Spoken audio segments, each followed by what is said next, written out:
Hello everybody, welcome back to my channel. आज हम एक नया टॉपिक डिस्कस कर रहे हैं which is India and international labour organisation. इस वीडियो में हम पढ़ेंगे इंटरनेशनल लेबर ऑर्गेनाइजेशन की हिस्ट्री पढ़ेंगे, थोड़ा ऑब्जेक्टिव्स देखेंगे, देन हम देखेंगे इंटरनेशनल लेबर ऑर्गेनाइजेशन की कौन कौन से ऑर्गन्स हैं एंड इन्होंने कौन कौन से कन्वेंशंस हैं आईएलओ में related to labour and all. हम उतना ही देखेंगे, सारे के सारे कन्वेंशंस को नहीं इंक्लूड करे हैं मैंने इस वीडियो में। एज वेल एज हम थोड़ा सा इंडिया ये देखेंगे कि इंडिया ने कौन कौन से कन्वेंशंस को रेटिफाई करा है एंड जो ऑर्गन्स हैं इंटरनेशनल लेबर ऑर्गेनाइजेशन के, उनमें इंडिया की तरफ से कौन कौन हेड रहा है, प्रेसिडेंट रहा है, उसको हम देखेंगे। सो let get started with this video. And हाँ, अगर आप लोग ये वीडियो फर्स्ट टाइम देख रहे हैं तो मेरे चैनल को ज़रूर सब्सक्राइब करिएगा एंड बेल आइकन को प्रेस करना ना भूलिए, ताकि जब भी मैं न्यू वीडियो अपलोड करूँ आपको सबसे पहले अपडेट मिले। So let get started with the video. So let start with the introduction first. The ILO was set up with an aim. तो इसका एम क्या था, ये जब बना था तो इसका एम था कि जो कंडीशंस हैं लेबर्स की, नॉट ओनली इन इंडिया, मतलब एक पर्टिकुलर कंट्री में नहीं, अक्रॉस द वर्ल्ड, उसको डेवलप करने का, उसको अपलिफ्ट करने का इसका एम था। ये कब बना था? 11 अप्रैल 1919 को ये फॉर्म हुआ था। ये डेट इंपॉर्टेंट है, याद रखिएगा। India was the instituting member, तो मतलब फाउंडिंग मेंबर आप बोल सकते हो। इंडिया जब ये बना था तो इंडिया इसकी बिल्कुल बनते सारी इंडिया इसकी मेंबर बन गई थी, ILO का मेंबर बन गया था, which is now expanded its primary membership of 187। तो अभी प्रेजेंट में ILO में 187 कंट्रीज़ हैं जो इसकी मेंबर्स हैं। ILO international labour organisation through its resolutions, recommendations support countries to frame their own sets of labor legislation। तो ILO क्या करता है, अपने recommendations and conventions के द्वारा वो सपोर्ट करता है कंट्रीज़ को, ताकि वो जो लेबर legislations हैं वो फ्रेम कर सके अपनी कंट्री के according for the well conduct of labour class. तो लेबर क्लास के लिए, उनके वेलफेयर के लिए, उनके अपलिफ्टमेंट के लिए जो लेबर जो लेजिस्लेशंस है उसको फ्रेम किया जा सके, और ताकि लेबर्स के जो राइट हैं वो प्रिजर्व हो। और इसमें उसकी मदद कौन करता है? उन कंट्रीज़ की मदद ILO करता है। The primary objective of action in ILO is the creation of international labor standards in the form of resolutions and recommendations। तो जो प्राइमरी ऑब्जेक्टिव है ILO का, जो एक्शन है, मतलब जो एम है, वो कैसे फुलफिल होता है?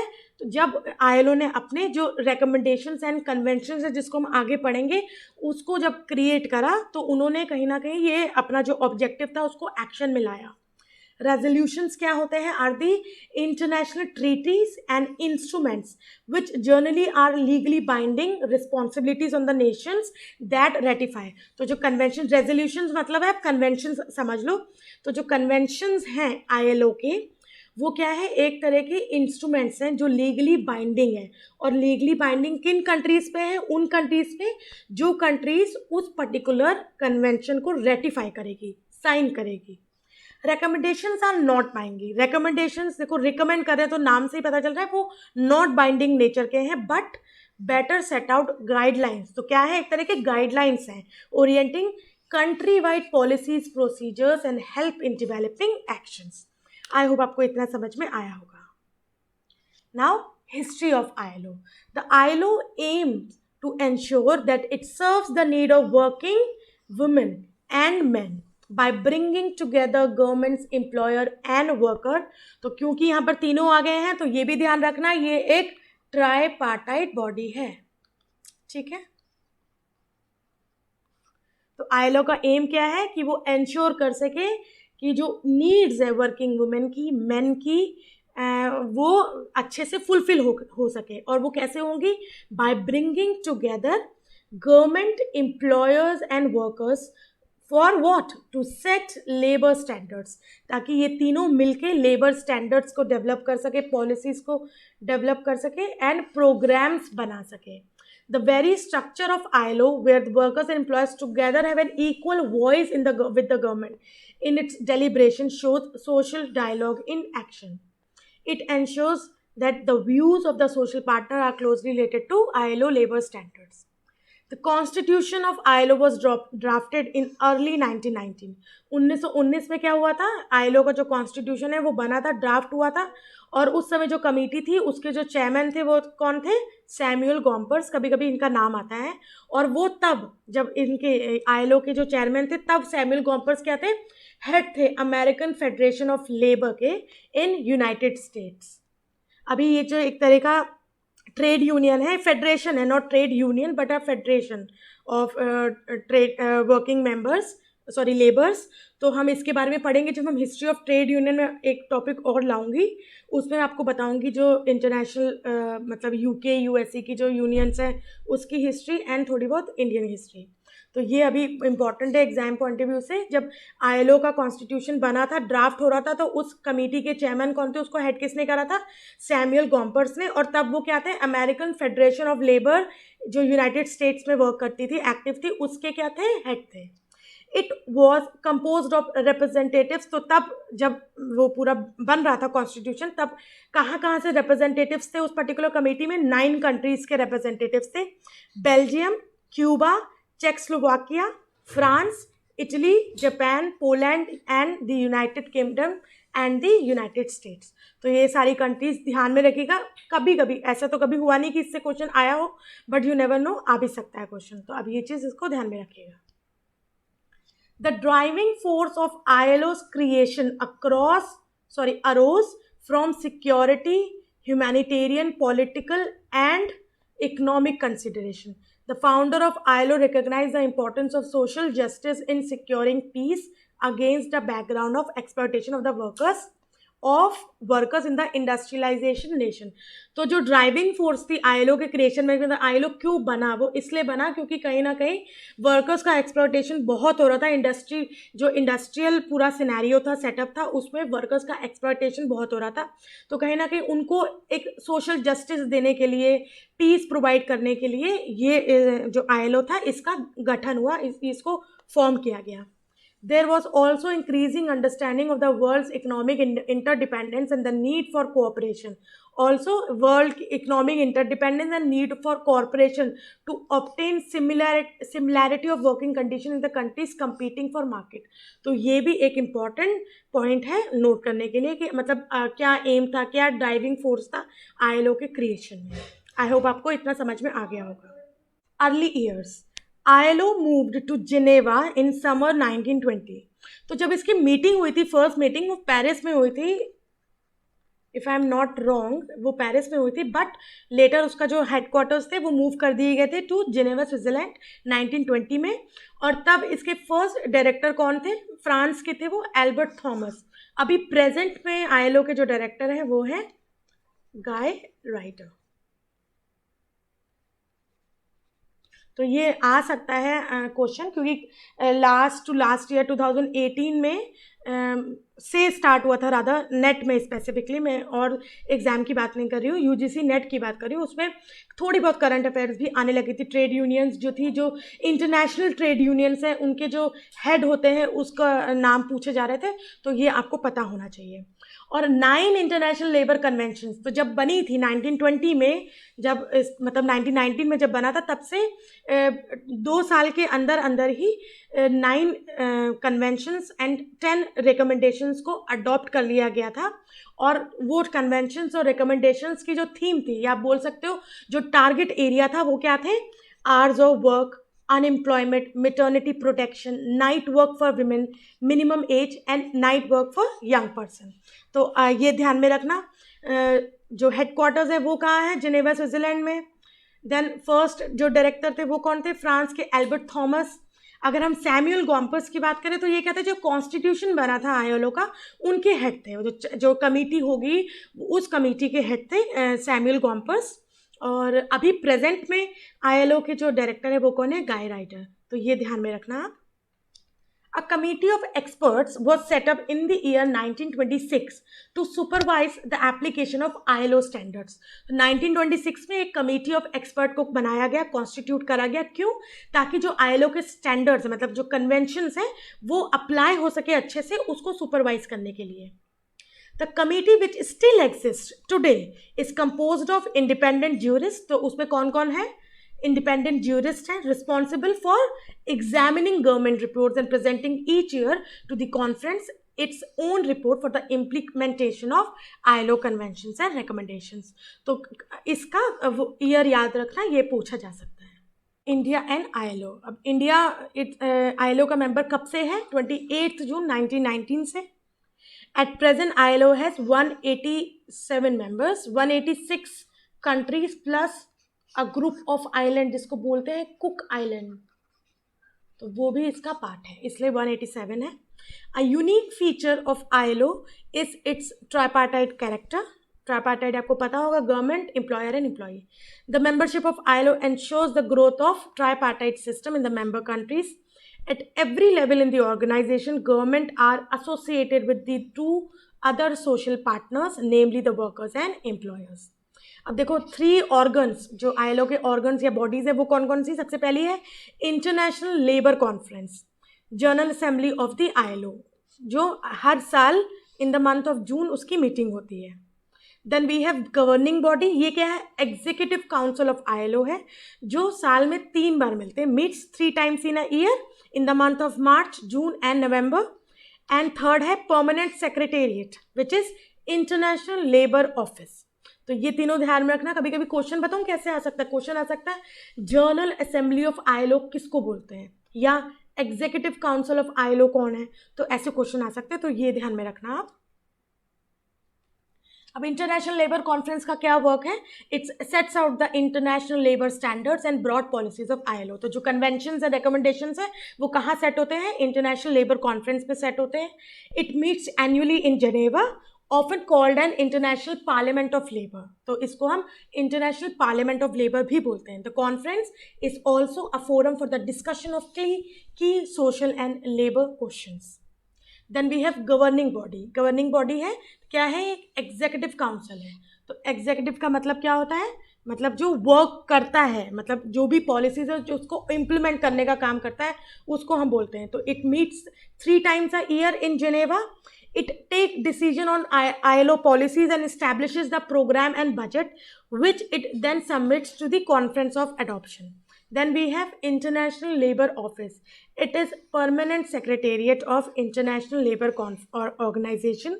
It is the focal point of International Labour Organization overall activities, which it prepares under the scrutiny of governing body under the leadership of Director General. I hope आपको ये समझ में आ गया होगा। अब वी हैव इंडियन सीन। अब इसमें हम देखेंगे कि इंडिया की तरफ से ये जो 3 बॉडीज थी इसमें कौन कौन मेंबर्स रहे हैं वहाँ के। Then first we have international labour conference. वैसे इससे रिलेटेड मैंने सेम एक बार पहले भी ILO का जब मैंने टॉपिक करवाया था उसमें मैंने बताया है, बट स्टिल मैं दोबारा से रिपीट कर रही हूँ। The conference has so far had 4 Indian president's. अब इस इंटरनेशनल लेबर कॉन्फ्रेंस में 4 बार जो प्रेसिडेंट थे वो इंडियन थे। सबसे पहले सर अतुल चैटर्जी जो 1927 में प्रेसिडेंट बने थे। Then Shri Jagjivan Ram, minister of labour in 1950। Doctor Narendra Singh, president international court of justice 1970। And Shri Ravindra Verma, minister of labour and parliamentary affairs 1979। There have also been 8 Indian vice presidents of International Labour Conference. 2 from the government group, 3 from employers group and 3 from workers group. तो ये ध्यान में रखना। मैं ये नहीं कहूँगी कि इससे क्वेश्चन आ ही जाएगा, बट यू नेवर नो, कभी कभी हो सकता है कि आपको 4 नाम दे दे, 4 नेम्स दे दे ऑप्शन में, आपसे ये पूछ ले इनमें से कौन ILO का प्रेसिडेंट नहीं रहे हैं, तो आपको ये सारे नाम दे देंगे और एक नाम ऐसा देंगे जो ऑब्वियसली नहीं होगा। तो ऐसे क्वेश्चंस पुट हो सकते हैं, फ्रेम हो सकते हैं। Now we have governing body. 4 Indians have been so far elected as chairman of governing body. They are sir Atul Chatterjee जो 1932 से 33 तक क्या थे? चेयरमैन थे, गवर्निंग बॉडी थे। श्री श्यामल धारी लाल, सेक्रेटरी, जो सेक्रेटरी मिनिस्ट्री ऑफ लेबर में सेक्रेटरी थे, वो भी थे यहाँ पर as a chairman governing body के। Then Shri ST Merani, joint secretary ministry of labour, and Shri BG Deshmukh, secretary ministry of labour. So I hope आपको इतना समझ में आया होगा। मतलब इसमें ऐसा समझने की कोई बात नहीं है, आपको एक बार ये फिर से आपको पढ़ना ही पड़ेगा। Now we have core conventions. Core conventions या बोल लो आप इसको, या फंडामेंटल ह्यूमन राइट्स कन्वेंशंस बोल लो, जो 8 हैं। सबसे पहला कन्वेंशन बहुत इंपॉर्टेंट है, कन्वेंशन नंबर 29। ये कौन सा है? फोर्स्ड लेबर कन्वेंशन 1930 में। नंबर इसका 29 है, ये ध्यान रखना, सब चीज़ें ध्यान रखने वाली हैं जो भी इसमें लिखी हुई है। ये साइन हुआ था 1930 में और इफेक्टिव हुआ था, came in force in the year 1932। तो दोनों चीज़ें आ सकती हैं। पहला आप पहली चीज़ क्या ध्यान में रखोगे? इसका नंबर, तो नंबर है 29, इसका ईयर मतलब कब अडॉप्ट किया गया यानी साइन किया गया, और कब से इफेक्ट में आया 1932 से। तो ये तीनों चीज़ें ध्यान में रखने वाली हैं। Then we have convention number 87। Convention number 87 कौन सा है? Freedom of association and protection of rights to organise convention 1948 year में, मतलब इन द ईयर 1948 ये क्या हुआ था? साइन हुआ था या अडॉप्ट हुआ था 9 जुलाई 1948। और केम इन फोर्स इफेक्टिव कब से हुआ था? 4 जुलाई 1950। तो 2 साल बाद इफेक्ट में आया था। ये भी 2 साल बाद इफेक्ट में आया था और ये वाला भी 2 साल बाद इफेक्ट में आया था। और हाँ, इससे क्वेश्चंस आते हैं, बहुत इंपॉर्टेंट चीज़ है ये वाली। इस पूरे वीडियो में सबसे इंपॉर्टेंट ये कन्वेंशंस एंड रिकमेंडेशंस ही हैं। Then we have convention number 98। वो क्या है? Right to organise and collective bargaining convention 1949 year में आया था। 1 जुलाई 1949 को ये अडॉप्ट हुआ था या साइन हुआ था, और 19 जुलाई 1951 को क्या हुआ था? ये इफेक्टिव हुआ था। Then we have equal remuneration convention number 100। इस पे एक एक्ट भी है, इक्वल रेम्यूनरेशन एक्ट 1951 में ये आया था। 29 जून 1951 में साइन हुआ था एंड 23 मई 1953 में क्या हुआ था? ये effective, came in force. Fifth है convention number 105, abolition of forced labour convention 1957। ये साइन हुआ था 25 जून एंड इफेक्ट में आया था 17 जनवरी 1959 को। Then convention number 111, discrimination employment and occupation convention 1958। ये भी कहीं ना कहीं इक्वल रेम्यूनरेशन एक्ट से संबंधित है। ये कब साइन हुआ था? 25 जून 1958 को साइन हुआ था एंड 15 जून 1960 को ये क्या हुआ था? Came into force. Then we have minimum age convention 1973। Minimum age convention 1973 से पहले बहुत सारे कन्वेंशंस आए थे रिलेटेड टू मिनिमम एज। वो पर्टिकुलर सेक्टर्स के थे, जैसे कि यंग पर्सन के लिए आया था, इंडस्ट्री के लिए आया था। उसके बाद जब ये आया था कन्वेंशन, तो वो सारे के सारे इसमें कहीं ना कहीं सब्ज्यूम हो गए थे। तो कन्वेंशन है 138 which is minimum age convention. 26 जून 1973 को ये अडॉप्ट हुआ था, साइन हुआ था, एंड 19 जून 1976 को it became effective. Then the last is convention number 182, worst form of child labour convention 1999। 17 जून 1999 को ये साइन हुआ था एंड 19 नवंबर 2000 आफ्टर 1 ईयर इसको इफेक्ट में ला दिया गया था। तो ये थे ILO के कोर कन्वेंशंस। कभी कभी क्वेश्चन फ्रेम हो सकता है कि इनमें से कौन सा कोर कन्वेंशन में नहीं आता है, ये भी हो सकता है। ये डायरेक्टली क्वेश्चन आता है आपको। क्या होता है नॉर्मली जो क्वेश्चन आते हैं, आप मैच द फॉलोइंग में भी आते हैं कि यहाँ पर आपको नंबर दे देंगे या आपको कन्वेंशन दे देंगे, आपको मैच करना होगा, या डायरेक्टली आपसे पूछा जाएगा कन्वेंशन नंबर 32 कौन सा है या कन्वेंशन नंबर 100 कौन सा है, आपको डायरेक्टली पूछा जा सकता है। या ये भी पूछ सकते हैं कि इनमें से from the following core convention कौन सा नहीं है, ये भी आ सकता है। तो आपको कन्वेंशंस तो आपको याद रखने पड़ेंगे, ये तो इम्पॉर्टेंट चीज़ है। सो देखो, अभी तक तो हमने पढ़ा है ILO के कौन कौन से कोर कन्वेंशंस थे, राइट। उसका हमने पढ़ा कि कब साइन हुए थे, कब वो इफेक्ट में आए थे। अब हम इसमें पढ़ेंगे कि उन कोर कन्वेंशंस में से इंडिया ने कौन कौन से कन्वेंशंस को रेटिफाई करा है। तो पहले तो मैं ये बता दूं, टोटल 8 कन्वेंशंस में से इंडिया ने केवल 2 कन्वेंशंस ऐसे हैं जो रेटिफाई नहीं करे हैं और बाकी के 6 रेटिफाई कर चुके हैं। तो सबसे पहला अगर मैं बात करूं जो इंडिया की तरफ से रेटिफाई हुआ था, वो क्या था? एक सेकेंड, मैं इसका कलर बदल लेती हूँ। हाँ, नो कन्वेंशन नंबर 29 वो था फोर्स्ड लेबर कन्वेंशन 1930। ठीक है, अब इसको रेटिफाई कब करा था? 30 नवंबर 1954 को ये रेटिफाई हुआ था और ये इंपॉर्टेंट है, ये क्वेश्चन पूछा जा सकता है। Then we have convention number 100 which is equal remuneration convention. ठीक है, इसको कब रेटिफाई करा था? 25 सितंबर 1958 को रेटिफाई हुआ था। Abolition of forced labour convention 105, convention number 105, इसको कब रेटिफाई करा था? 18 मई 2000 को। ये इनफोर्स है सारे, क्योंकि रेटिफाई हो चुके तो ऑब्वियसली इनफोर्स है।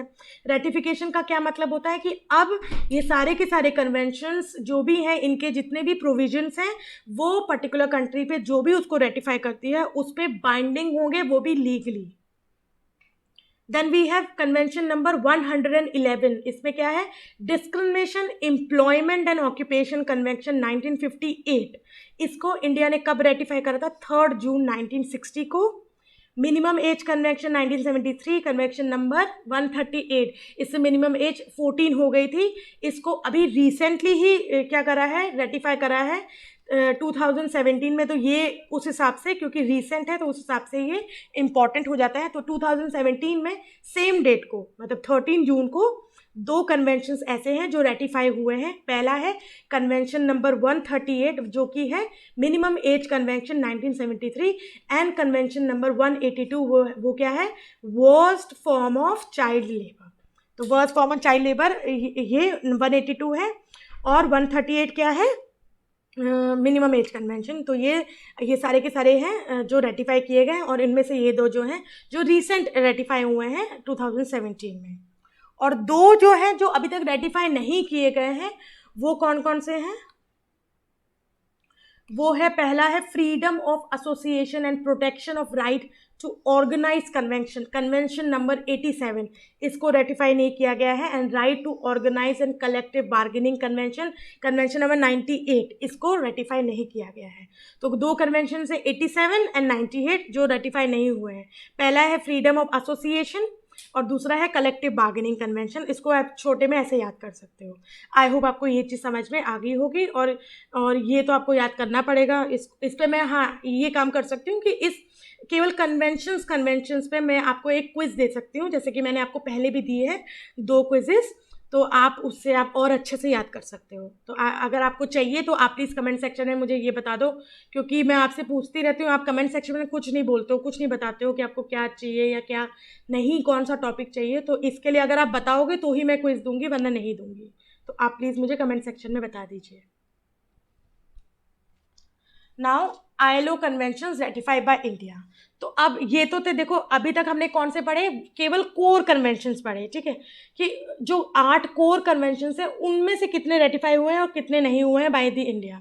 लेकिन इंडिया ने और भी बहुत सारे कन्वेंशंस है जो रेटिफाई करे हैं, इंक्लूडिंग द कोर कन्वेंशंस। तो अब हम वो पढ़ेंगे, और आपको ये ऑब्वियसली ये कन्वेंशंस बहुत ज़्यादा लग रहे होंगे, लेकिन ये बहुत इंपॉर्टेंट टॉपिक है, और ये एग्जाम पॉइंट ऑफ व्यू से बहुत इंपॉर्टेंट है, क्योंकि इससे एटलीस्ट 2 क्वेश्चंस आते हैं कभी कभी। पहला है नंबर 1, तो ये सबसे पहला कन्वेंशन ही है, और ये मतलब ILO में भी सबसे पहला कन्वेंशन है, hours of work industry convention 1919। तो ये भी इम्पॉर्टेंट है एक तरह से, क्योंकि सबसे पहला कन्वेंशन है जो अडॉप्ट किया गया था। इसको रेटिफाई इंडिया ने कब करा है? 14 जुलाई 1921 को इसको इंडिया ने रेटिफाई कर रखा है। देन नंबर 2 था अनएम्प्लॉयमेंट कन्वेंशन, इसको भी 14 जुलाई 1921 को। तो अगर हम वैसे याद करें तो 14 जुलाई 1921 को 3 कन्वेंशंस को रेटिफाई करा था इंडिया ने। पहला है कन्वेंशन नंबर 1, तो आवर्स ऑफ वर्क इंडस्ट्री, ये आवर्स ऑफ वर्क जर्नल नहीं है, आवर्स ऑफ वर्क इंडस्ट्री है, तो ये हुआ था। देन अनएम्प्लॉयमेंट कन्वेंशन हुआ था, और दैट नाइट वर्क विमेन, ये कन्वेंशन हुआ था। अब देखो नाइट वर्क की बात करें तो नाइट वर्क कन्वेंशन में बहुत से कन्वेंशंस हैं, विमेन के हैं, then we have young person, इस टाइप से कन्वेंशन है। तो उसको हम आगे पढ़ेंगे आगे वाली स्लाइड में। अभी हम ये देख लेते हैं। तो 3 कन्वेंशन कौन से हैं? 14 जुलाई 1921 को जो हुए थे ratify by India, hours of work industry convention, unemployment convention number 2, and 4th है night work women convention number 4। तो 1, 2 एंड 4। 5th आ जाता है मिनिमम एज कन्वेंशन, जो किया गया था 1955 को। तो बहुत टाइम के बाद फिर हुआ था 9 सितंबर 1955 को। नंबर 5 देखो, 55 नंबर 5, तो इसको ऐसे ध्यान में रखना आप। 1955 को नंबर 5 वाला जो कन्वेंशन है, क्या है वो convention? Minimum age of industry convention है, वो क्या हुआ था? रेटिफाई हुआ था। देन वी हैव 1921 में एक दोबारा से हुआ था जो रेटिफाई हुआ था 1921 में, वो कौन सा था? नंबर 6 1921 में ही हुआ था ratify, night work of young person industry convention. Night work of young person industry convention भी 14 जुलाई 1921 को अडॉप्ट किया, रेटिफाई किया था इंडिया ने। नाइट वर्क विमेन कन्वेंशन भी 14 जुलाई 1921 को अडॉप्ट किया था। आई होप आपको ये थोड़ा मतलब समझ में आ रहा होगा। कन्फ्यूज़न तो होता है देखो डेट्स वगैरह वाली चीज़ों को याद करने में, और मैं ये भी नहीं एक्सपेक्ट कर रही हूँ या होप कर रही हूँ कि आपको इस वीडियो को ख़त्म जैसे ही एंड होगा आपको ये सब चीज़ें याद हो जाएंगी। बट मेरा ये वीडियो को बनाने का जो एम था वो ये था कि आपको एक वीडियो में सारे के सारे इंपॉर्टेंट कन्वेंशन कंपाइल्ड वे में मिल जाए, नहीं तो आप मतलब प्रॉब्लम तो ऑब्वियसली होती है। इसलिए मैंने इसमें जितने भी आपने इस वीडियो में जितने भी कन्वेंशंस पढ़ोगे आपको उससे ज़्यादा पढ़ने की ज़रूरत नहीं, क्योंकि यही इंपॉर्टेंट है और नहीं आएंगे। नंबर 11 ये क्या है? Right of association agriculture convention 1921। इसको इंडिया ने कब रेटिफाई करा था? 11 मई 1923 को, 11 मई। तो पहला कन्वेंशन जो पहले 4 कन्वेंशन रेटिफाई हुए हैं वो 14 जुलाई 1921 को रेटिफाई हुए हैं। ठीक है, अब इसको हम ऐसे पढ़ लेते हैं एक बार फिर से। 14 जुलाई 1921 को 4 कन्वेंशन रेटिफाई हुए हैं। कौन से? कन्वेंशन नंबर 1 हुआ है ratify, hours of work industry convention. Convention number 2 ratify हुआ है unemployment convention. Convention number 4 ratify हुआ है नाइट वर्क विमेन कन्वेंशन। और night work young person industry convention भी रेटिफाई हुआ है 14 जुलाई 1921 को। और अगर हम बात करें उसके बाद 1923 को कौन सा हुआ है convention? Right of association agriculture convention, जो कि नंबर 11 है। इसके नंबर्स बहुत इंपॉर्टेंट है, इसको आप अगर मतलब भूल गए तो कि बहुत प्रॉब्लम हो जाती है। क्वेश्चन नंबर से ही आता है, ये ध्यान में रखना। फिर 1955 को हुआ है। अगर हम इसी स्लाइड की बात करें, मैं आगे नहीं जाने, इस स्लाइड में फिर लास्ट है 1955 है। तो नंबर 5 में क्या है? Minimum age convention 1990। आई होप आपको ये चीज़ समझ में आई होगी और कोई प्रॉब्लम नहीं हुआ होगा। Let's move to another slide. अब इस पर भी कन्वेंशन है, बहुत सारे हैं, तो मैं आपको पढ़ा देती हूँ अच्छे से। अब देखो 1923 है। अब 1923 में 11 में 1923 को weekly rest industry convention number 14 है। Convention number 14 weekly rest industry 1921, और इसको रेटिफाई करा था इंडिया ने 1923 को, 11 में 1923 को। इंपॉर्टेंट कौन कौन से मैं आपको मार्क कर रही हूँ। देखो इस स्लाइड में जितने भी कन्वेंशंस दिए हैं वो इंपॉर्टेंट है, आप उसको ध्यान में रखें क्योंकि एग्जाम में पूछे जा सकते हैं। इस स्लाइड में जो इंपॉर्टेंट है मैं आपको मार्क कर देती हूँ, ऐसे करके आप उसको ध्यान में रखना है। अब देखो ये वाला इंपॉर्टेंट नहीं है, बट मैंने इंक्लूड इसलिए करा है क्योंकि ऑब्वियसली रेटिफाई जो करें उसको पढ़ना एक बार ज़रूरी हो जाता है। 30 सितंबर 1927 को कन्वेंशन नंबर 18 को रेटिफाई किया गया था, जिसको हम बोलेंगे workmen's compensation occupational disease convention. Then important minimum wage fixing machinery, देखो ये तो बहुत इंपॉर्टेंट है कन्वेंशन। कौन सा है? Convention 26 wage fixing machinery convention number 26। इसको कब रेटिफाई करा था? 10 जनवरी 1955 को। 10 जनवरी 1955 को क्या करा था? इसको रेटिफाई करा था। देन ये भी इंपॉर्टेंट है, 1930 में आया था फोर्स्ड लेबर कन्वेंशन। नंबर कौन सा है? 29। 30 नवंबर 1954 को ये रेटिफाई हुआ था। हमने इससे पहले वाले भी स्लाइड में पढ़ चुके हैं ये। Then we have convention number 41 night work women convention, ये रिवाइज्ड है। नाइट वर्क हमने इससे पहले भी पढ़ा है, यस ये वाला है। ये कौन सा है? नाइट वर्क कन्वेंशन, जो 14 जुलाई 1921 को आया था, सॉरी रेटिफाई हुआ था। और जो रिवाइज्ड कन्वेंशन है 1934 को, ये कब रेटिफाई किया गया था? 22 नवंबर 1935 को। ठीक है, 34 को आया था, 35 को रेटिफाई कर लिया गया था इंडिया ने। देन कन्वेंशन नंबर 45, ये भी इम्पॉर्टेंट है। वो कौन सा है? अंडरग्राउंड वर्क विमेन कन्वेंशन 1935, और इसको 25 मार्च 1938 को इंडिया ने रेटिफाई करा था। Then night work women convention, ये दोबारा से रिवाइज्ड एक कन्वेंशन था, कन्वेंशन नंबर 89। तो कन्वेंशन अब देखो रिवाइज्ड अगर हम बात करें तो दो कन्वेंशन हैं, नाइट वर्क विमेन कन्वेंशन, जो 2 बार रिवाइज हुए हैं। पहला है रिवाइज हुआ था जो कौन सा था, नंबर 41, वो 1934 को रिवाइज हुआ था, और ये है ये है नंबर 89 जो 1948 में रिवाइज हुआ था। और इसका जो रेटिफिकेशन डेट है, इंडिया ने कब रेटिफाई करा था इसको, 27 फरवरी 1950 को इसको रेटिफाई करा था।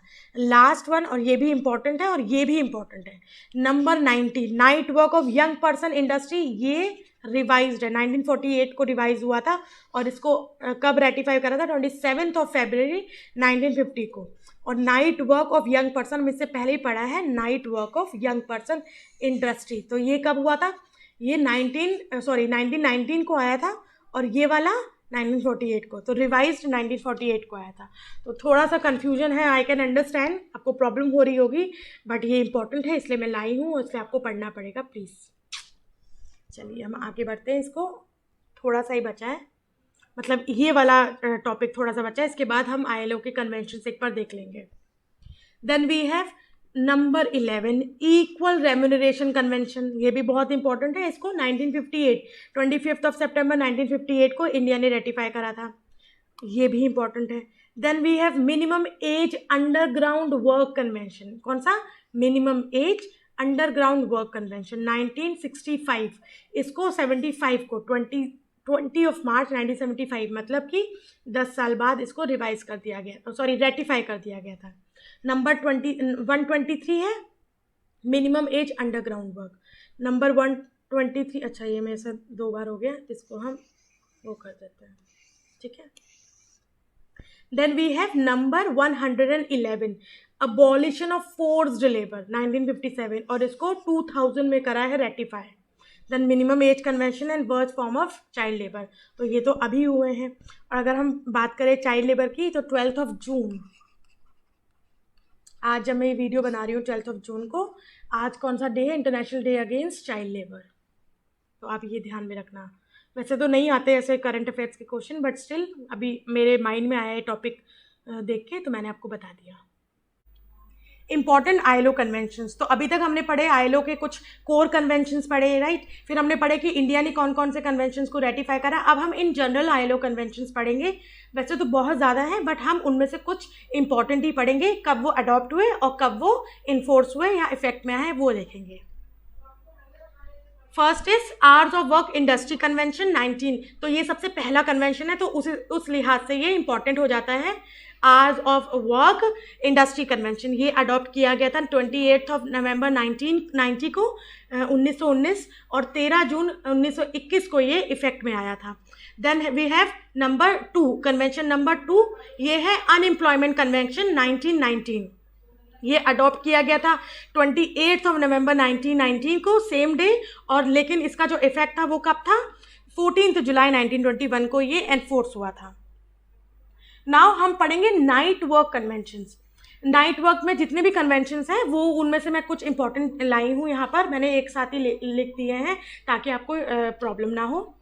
Night work conventions are international labour organisation conventions regulating the rights of night workers, तो ये कौन से कन्वेंशंस हैं जो क्या करते हैं, नाइट वर्कर्स के राइट्स को रेगुलेट करते हैं, और ये किसको एम करते हैं, यंग पर्सन्स, वुमेन और कुछ स्पेशल पर्सन्स, कुछ ऐसे लोग जो स्पेशल टाइप की एम्प्लॉयमेंट में काम कर रहे हैं नाइट में। तो सबसे पहला है कन्वेंशन, इसकी हम इंक थोड़ी चेंज कर लेते हैं। तो सबसे पहला कन्वेंशन है कन्वेंशन नंबर 4, ये है नाइट वर्क विमेन कन्वेंशन, 28 नवंबर 1919 को अडॉप्ट किया गया था, 13 जून 1921 को ये इफेक्ट में आया। और फिर है सी, कन्वेंशन नंबर 6, सी नहीं, कन्वेंशन नंबर 6, ये young person in the industry convention, night work young person in the industry convention है, और ये भी सेम डेट को अडॉप्ट किया गया था 28 नवंबर 1919 को, 13 जून 1921 को ये इफेक्ट में आया था। तो इसको ऐसे याद कर सकते हो, ये दोनों मतलब 2 कन्वेंशन थे, कन्वेंशन नंबर 4 एंड 6, ये दोनों किससे रिलेटेड है? नाइट वर्क से रिलेटेड है। Convention number 4 related to night work of women, convention number 6 related to young person in industry convention, और दोनों के दोनों सेम डेट को अडॉप्ट करे थे 28 नवंबर 1919 और सेम डेट को इफेक्ट में आए थे 13 जून 1921 को। देन कन्वेंशन नंबर 41 आया जो कि विमेन कन्वेंशन का ही रिवाइज्ड फॉर्म था, नाइट वर्क विमेन कन्वेंशन का रिवाइज्ड फॉर्म था, और इसको कब अडॉप्ट किया गया? 19 जून 1934 को अडॉप्ट हुआ, 22 नवंबर 1936 को ये इफेक्ट में आया। फिर इसी को सेम कन्वेंशन को दोबारा रिवाइज किया गया, कन्वेंशन नंबर 89 था, वो अडॉप्ट किया इसको 9 जुलाई 1948 को, और इफेक्ट में आया 27 फरवरी 1951। फिर आया यंग पर्सन इंडस्ट्रियल रिवाइज, तो ये जो कन्वेंशन नंबर 6 है इसी का रिवाइज्ड फॉर्म आया कन्वेंशन नंबर 90 के रूप में, जिसको अडॉप्ट किया गया था 10 जुलाई 1948 को, और 12 जून 1951 को ये इफेक्ट में आया। फिर है जनरल कन्वेंशन, मतलब नाइट वर्क कन्वेंशन आप बोल सकते हो, ये है कन्वेंशन नंबर 171, अडॉप्ट हुआ था 26 जून 1990 को, इफेक्ट में आया था 4 जनवरी 1995 को। आई होप आपको इतना समझ में आ गया होगा। और ये है फिर नाइट वर्क का convention number 79, night work young person non industrial occupation. तो अभी हमने इंडस्ट्री के दो पढ़े, यंग पर्सन इंडस्ट्री और यंग पर्सन इंडस्ट्री रिवाइज। तो हम ये क्या है, young person in non industrial occupation convention, इसका नंबर है 79, इसको अडॉप्ट किया था 29 अक्टूबर 1946 को, और इफेक्ट में आया था 29 दिसंबर 1950 को। आई होप आपको इतना समझ में आ गया हो। Now minimum age convention. अब मिनिमम एज कन्वेंशन में पहले हम ये पढ़ लेते हैं और फिर हम ये पढ़ेंगे, ठीक है। तो सबसे पहला कन्वेंशन है C5, that is convention number 5, ये है industry minimum age industry convention, adopt हुआ था 28 नवंबर 1919 को, इफेक्ट में आया था 13 जून 1921 को। फिर आया minimum age agriculture convention, convention number 10, adopt हुआ था 16 नवंबर 1921 को, फोर्स में आया था 31 अगस्त 1923 को। फिर आया same minimum age industry convention, लेकिन रिवाइज्ड फॉर्म आया, कन्वेंशन नंबर था 59, अडॉप्ट किया था 22 जून 1937 को, इफेक्ट में आया था 21 फरवरी 1941 को। फिर आया minimum age underground work convention number 123, ये अडॉप्ट किया था 22 जून 1965। देन 10 नवंबर 1967 को ये क्या कर लिया गया था, इफेक्ट में आया गया था। फिर इन सबको रिप्लेस कर दिया कन्वेंशन नंबर 138 ने, जो था मिनिमम एज जनरल कन्वेंशन, अब मैंने लिखा हुआ है, इसका मतलब है मिनिमम एज कन्वेंशन आप इसको बोलोगे, और ये इफेक्ट में आया था, मतलब अडॉप्ट किया गया था 26 जून 1973 को, और इफेक्ट में आया था 19 जून 1976 को। और इस वाले general convention number 138 minimum age convention ने बाकी जितने भी कन्वेंशन थे मिनिमम एज से रिलेटेड डिफरेंट फील्ड में, उसको रिप्लेस कर दिया गया था। नाउ अब हम वर्कमैन से रिलेटेड जो कन्वेंशन है उसको देख रहे हैं। तो let me change the ink once again. तो सबसे पहला है कन्वेंशन नंबर 12, ये है वर्कमैन एग्रीकल्चर कन्वेंशन, ये साइन हुआ था 12 नवंबर 1921 को, इफेक्ट में आया था 26 फरवरी 1923 को। फिर दो कन्वेंशंस आए जो सेम डेट को साइन हुए, सेम डेट को इफेक्ट में आए थे। पहला है 17 कन्वेंशन, जो है वर्कमैन कॉम्पनसेशन एक्सीडेंट से रिलेटेड है, ये है 17 एक्सीडेंट, 17 खतरा, तो इसको ऐसे याद रख सकते हो। और ये कब अडॉप्ट हुआ था, 10 जून 1925 को, इफेक्ट में आया था 1 अप्रैल 1927 को। सेम डेट को ऑक्यूपेशनल डिजीज वाला कन्वेंशन था, वो भी इफेक्ट में आया था और अडॉप्ट किया गया था। तो ये था, इसका नंबर है ऑक्यूपेशनल डिजीज का convention number 18। Then we have revised occupational disease convention, workman compensation occupational disease revised convention, इसको अडॉप्ट किया था 21 जून 1934 को, इफेक्ट में आया था 17 जून 1936 को। Then we have right of association agriculture convention, 12 नवंबर 1921 को ये साइन हुआ था, 11 मई 1923 को अडॉप्ट हुआ था। ये था कन्वेंशन नंबर 11। फिर है convention number 14, weekly rest in the industry convention है। तो वीकली रेस्ट ये इंडस्ट्री में आया था, इंडस्ट्री से रिलेटेड था, और ये साइन कब हुआ था? 17 नवंबर 1921, जून 1923 को ये इफेक्ट में आया था। नाउ हम मिनिमम वेज से रिलेटेड कन्वेंशंस पढ़ेंगे। सबसे पहला कन्वेंशन है कन्वेंशन नंबर 26। पहला है minimum wage fixing machinery convention. ये है कन्वेंशन नंबर 26। इसको साइन किया गया था 16 जून 1928 को, इफेक्ट में आया था 14 जून 1930 को। इसी से मिलता जुलता नाम है, एक है मिनिमम वेज फिक्सिंग कन्वेंशन। तो ये है minimum wage fixing machinery convention और ये है मिनिमम वेज फिक्सिंग कन्वेंशन। ये है कन्वेंशन नंबर 131। इसको इफेक्ट में लाया गया था 29 अप्रैल 1972 को और ये साइन हुआ था 22 जून 1970 को। तो इस पे कंफ्यूज मत होना। मिनिमम वेज फिक्सिंग मशीनरी वाला जो है वो है 26 कन्वेंशन है और मिनिमम वेज फिक्सिंग वाला जो कन्वेंशन है वो है 131।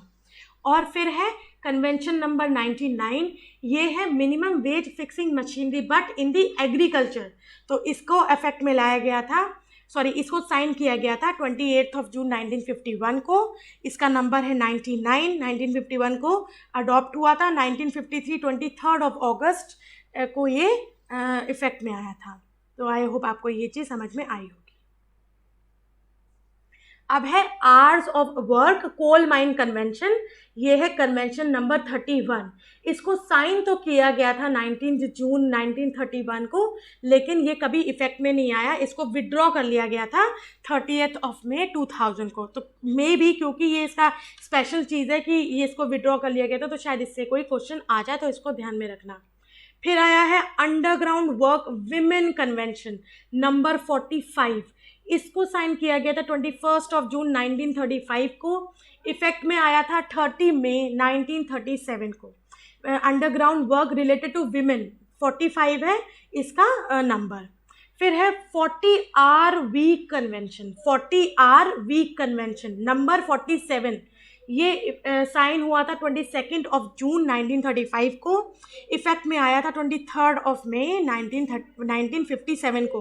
35 में ये साइन हुआ था, लेकिन इफेक्ट में काफ़ी टाइम बाद आया था as compare to the other one जो 2-3 साल के बीच में ही इफेक्ट में आ गए थे। 40 आवर वीक कन्वेंशन को काफ़ी टाइम के बाद 57 में अडॉप्ट किया गया था, इफेक्ट में आया था। अडॉप्ट तो ये 35 में हो गया था 1935 का, और इसका नंबर है 47। आई होप आपको ये चीज़ समझ में आई होगी। Then we have equal remuneration convention. इसको तो पढ़ा चुकी हूँ। कन्वेंशन नंबर 100 इंपॉर्टेंट है, इसके ऊपर एक्ट भी बना है, इक्वल रेम्यूनरेशन एक्ट है, और इसको साइन किया गया था 1951 29 जून को। 23 मई 1953 को ये इफेक्ट में आया था। Then we have maternity protection convention revised 1952 को आया था ये रिवाइज। पहले हम पढ़ लेते मेटर्निटी प्रोटेक्शन कन्वेंशन नंबर 3, जो कि मैं वहाँ लिखना मिस हो गई थी, इसलिए मैंने इसको यहाँ इंक्लूड कर दिया। इसको साइन किया था, ये तीसरा नंबर है। पहला और दूसरा हमने पढ़ लिया है, तीसरा ये है maternity protection convention number 3। Sign हुआ था 28 नवंबर 1919 को, सेम डेट को जैसे कि पहले दो हुए थे। और 13 जून 1921 को क्या हुआ था, ये इफेक्ट में आया था। फिर इसी का रिवाइज्ड फॉर्म आया था 1952 को। साइन किया गया था इसको 28 जून 1952 को। इफेक्ट में आया था 7 सितंबर 1955 को। आई होप आपको ये समझ में आया होगा। फिर है हमारे पास convention number 111 discrimination employment and occupation convention number 111 1958। 25 June 1958 को ये साइन हुआ था। 15 जून 1960 को ये इफेक्ट में आया था। और आई होप आपको इतना समझ में आया होगा, कन्फ्यूजन नहीं हुआ होगा। बस इसके बाद ये लास्ट स्लाइड है। फिर हमारे पास convention number 142 human resource development convention number 142 23 June 1975 को साइन हुआ था। 19 जुलाई 1977 को ये इफेक्ट में आ गया था, एनफोर्स हो गया था। Collective bargaining convention number 154। Collective bargaining convention number 154 ये साइन कब हुआ था? 19 जून 1981 को ये साइन हुआ था और इसको इफेक्ट में लाया गया था 11 अगस्त 1983 को। फिर है last worst form of child labour convention number 82। इसको साइन किया गया था 17 जून 1999 को। इफेक्ट में आया था 19 नवंबर 2000 को। एंड आई होप आपको ये ILO वाला जो टॉपिक है इस वीडियो को आपको मतलब आपको समझ में आया होगा ये वीडियो। और ये सारे कन्वेंशन जितने मैंने इस वीडियो में कवर करे हैं, बाकी नहीं भी करोगे, मैंने काफ़ी छोड़े हैं, लेकिन लेबर से रिलेटेड जो थे वो मैंने सारे इसमें इंक्लूड कर दिए हैं। तो इसको आप प्लीज़ अच्छे से पढ़ लीजिएगा। PDF आपको मेरे टेलीग्राम चैनल पे मिल जाएगी। जिस किसी ने भी ये वीडियो फर्स्ट टाइम देखा है, फर्स्ट टाइम देख रहा है, जो फर्स्ट टाइम व्यूवर है, अगर आपको ये मेरी वीडियो पसंद आती है तो मेरे चैनल को ज़रूर सब्सक्राइब करिए। अपने फीडबैक प्लीज़ कमेंट सेक्शन में मुझसे शेयर करिए, आपको कैसा लगा वीडियो, आपको और कौन कौन से टॉपिक्स पढ़ने हैं और कौन कौन से टॉपिक्स पे मैं वीडियो बनाऊँगी, आप मुझे सजेस्ट कर सकते हैं। नेक्स्ट वीडियो मेरी जो होगी वर्कर्स पार्टिसिपेशन इन मैनेजमेंट का जो सेकंड पार्ट है वो मैं लेके जल्दी आऊँगी। Till then keep learning, stay connected with me, be safe and yes, bye bye.